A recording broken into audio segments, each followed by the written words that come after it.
The fear of speaking, the fear of stage, they call it glossophobia. There is a term for it. It is statistically said to be a fear bigger than the fear of death.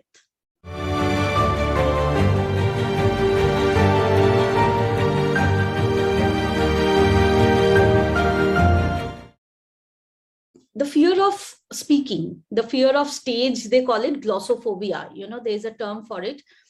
It is statistically said to be a fear bigger than the fear of death. Glossophobia, the fear of the stage or fear of speaking, is greater than the fear of death. And that is more or less gender neutral. Or maybe the statistics is biased because male try and get afraid. Women perhaps, historically never got opportunity to try. But let me talk about that fear for a while and then come back to the women and the style of conversation. Now, fear of speaking is something that, when I do especially, leadership coaching and one-to-one coaching, I work with some NLP tools to go to the, deeper subconscious of it. Really, what are you afraid of? Or what runs in your mind? What will happen? So that is something, fear, essentially, whatever is the fear, these are triggers and surface levels. Essentially, it is an existential crisis. Any fear is a deep subconscious matter, and we cannot have a very passing discussion on it. But this is something that forms a very important step of the process that I do. I do step in, step up, and step out. And step in is exploration. Step up is then, finding the skills and the right words to sit on your tongue. You don't have to say something you are not comfortable, like both in content or in style or vocabulary. And then step out. How do you step out and try it out? So that apart, women and their style of talking, women having, women being in home for longer time or historically did not ever stop them from talking. They talked all they wanted.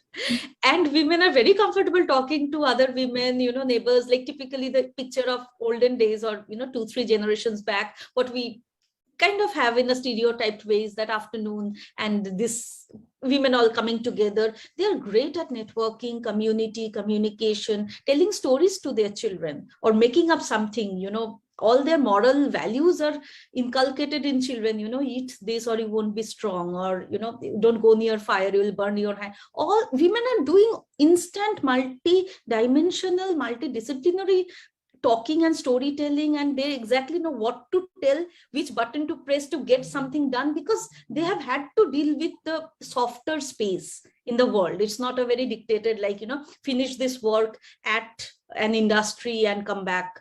So I think women are great at thinking on the feet and etc. When it comes to professional talking, and again, I personally feel a little, defeated when we always, showcase feminist books, but essentially these are also victim blaming books. Lean in, step up, shoulder up, straighten up, lower you up, improve your voice, move your hand, look at this direction.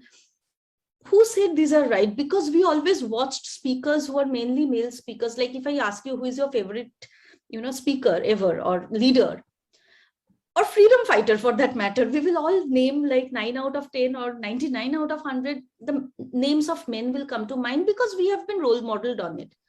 And somehow now that women are speaking, and given the digital, like over the last 2 years, the world is our stage. We can speak as much, like we are getting.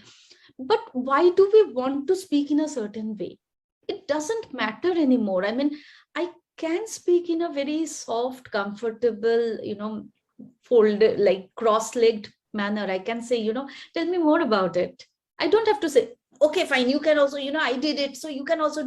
We don't have to be fist pumping in the air. And I feel that we need to consciously imbibe our style of speaking rather than trying to, like, again, in 30 seconds, 120 words per minute. So 30 seconds, 60 words. So what is my complex sentence structure so that I have included my name, my background, my venture, pain, problem, call to action. It's not that. It's just about, being yourself, smiling, locking eyes. And even if it is a woman and you feel comfortable and connected, hold hand and say, I see you, sister. I've been in it together. So that's the shift we need to bring around.